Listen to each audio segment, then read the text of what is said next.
So before I paint all this stuff, I have to just take the motor off real quick. It was just the take the blade off so it can come, obviously the blade won't come through this small hole, but you take the blade off, take these 3 bolts off, motor pops off right out of your way. I'm going to just scuff this finish and paint right over the top of it. No primer needed. I'm going to attach paint to whatever this is.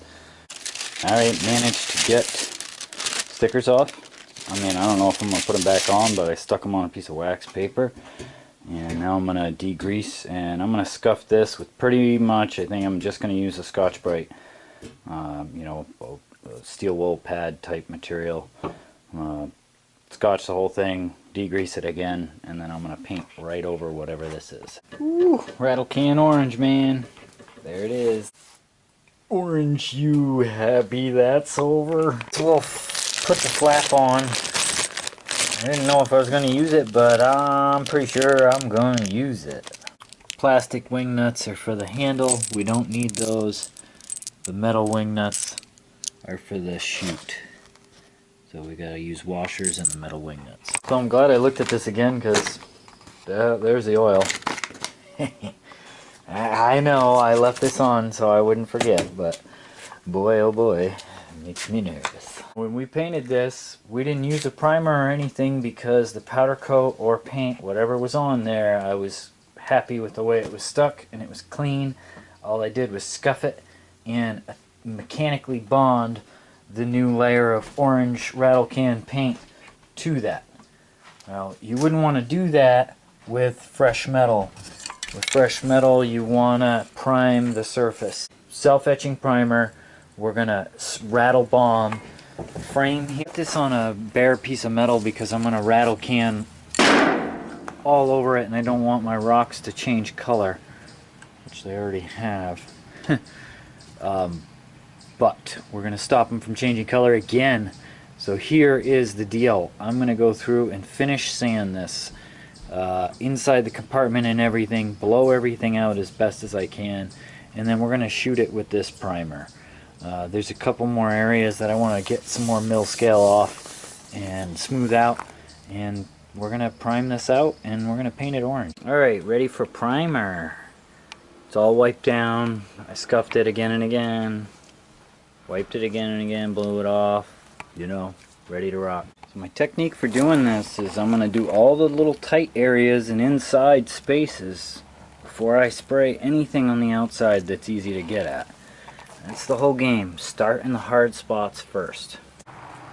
Got this started, but I'm going to put the camera away because I really don't want to get this stuff on the camera. So that's my skim coat.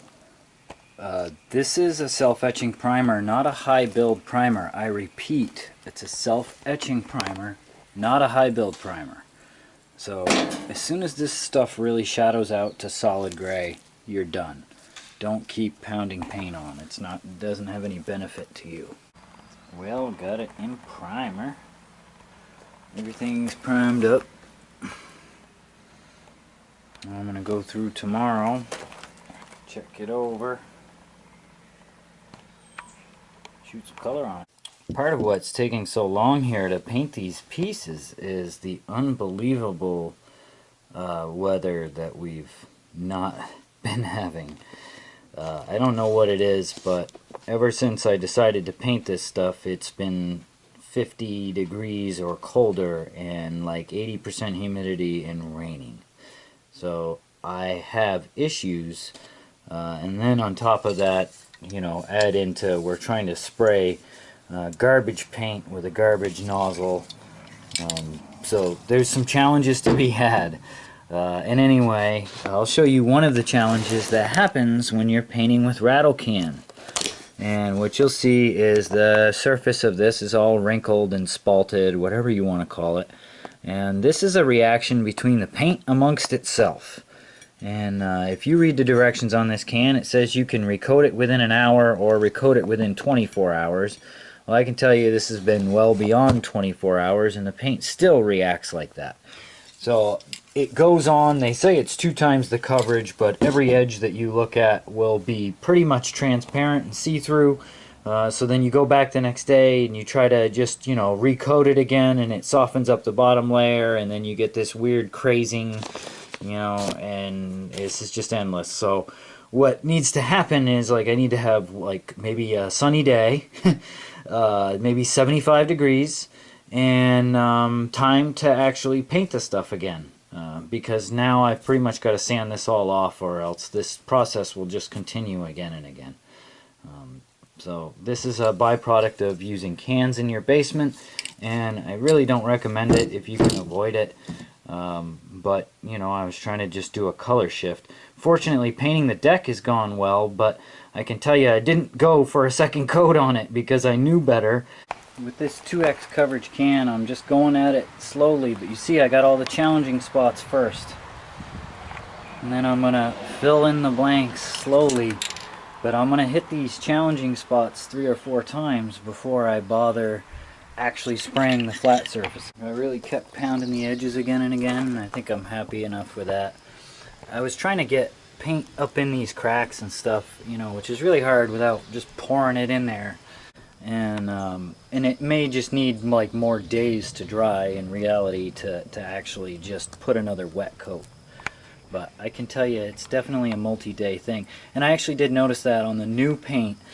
Some of this paint I had from a long time ago, but these 2 cans were new, and they've actually bumped the recoat time to 48 hours from their old mix, which is what I was seeing. Is within a day it was too soon. You still needed more time for it to gas off. So I think after a few days you can just scuff this stuff down and hammer a nice wet coat on it. But first you got to get it the color you want. So we're in orange. And I'm going to let this thing dry, and I'm basically not going to touch this until dark.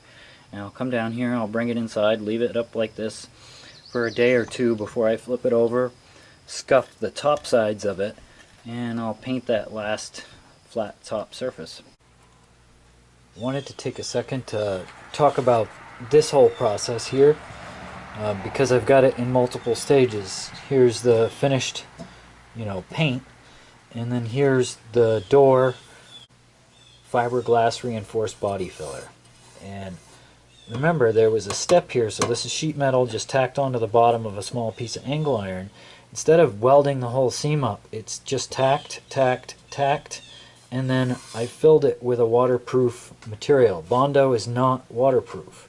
So on to the next step. This door has been glassed and then has a skim coat of Bondo on it. Part of this is to take some of the wave out of it, because this had a bunch more tacks, strategically placed evenly, but it still causes the panel to really ripple.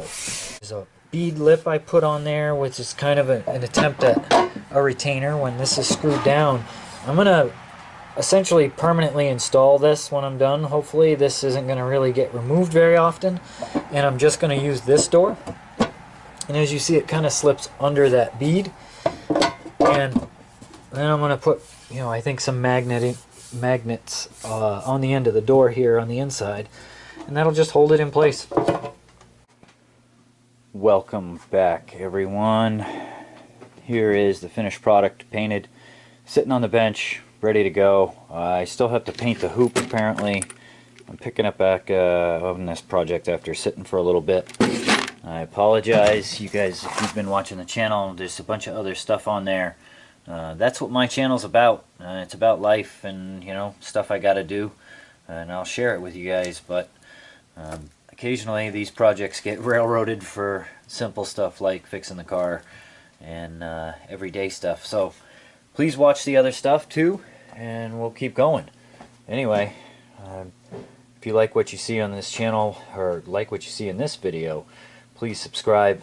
Check out the channel for other related content and unrelated content, because again, we do a bunch of different stuff here. And we're going to put this thing back together and see what we can cut some grass with it this next season. Alright guys, thanks for watching. Please subscribe. I'm out.